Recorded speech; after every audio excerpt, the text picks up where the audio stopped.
তুমি সদায় দিয়া মন বেয়া লাগিলেও ভাল লাগিলেও ৰাউণ্ডটো সদায় দিয়া এই বানপানীৰ সময়ত ইয়াত পানী হৈছিলে নাই ইয়াত পানী খাই হয় এইটো পানী হ'বই নোৱাৰে আমাৰ ইয়াতে এইটো নোৱাৰে হ'ব ন ইয়াত হ'লে গোটেই জেগাত হৈ যাব লাগিব এইবিলাক পুখুৰী খান্দি বনোৱা নাইতো তাকেতো ইয়াতো পূৰা পানী হৈ যাব তেতিয়া ন মানে এই পুখুৰী যে দেখিছে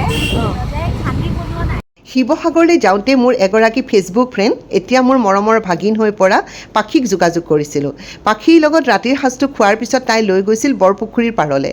বৰপুখুৰীত ৰাতিৰ সৌন্দৰ্য চাই মোৰ হায়দৰাবাদৰ হুছেইন সাগৰলৈ মনত পৰিল অসমখনো কম ধুনীয়ানে শিৱসাগৰ স্বৰ্গদেউৰ দেশ আভিজাত্যৰ প্ৰতীক বৰপুখুৰীৰ পাৰে পাৰে পাখীয়ে ক'লে মন বেয়া থাকক ভাল থাকক ৰাতি স্কুটি চলাই এপাক মাৰি ঘৰ সোমাওঁ সদায় বুলি সৰু থাকোঁতেই শিৱসাগৰলৈ গৈছিলোঁ পুনৰ বহু বছৰৰ পিছত স্কুটিত উঠি শিৱদৌল বিষ্ণুদৌল দেৱীদৌল 1845 চনৰ ব্ৰিটিছৰ সময়ৰ গীৰ্জা কাৰাগাৰ চাই ৰাতি 11 বজাত এটা মিঠা স্মৃতি লৈ হোমষ্টেৰ কোঠালীলৈ গুচি গৈছিলোঁ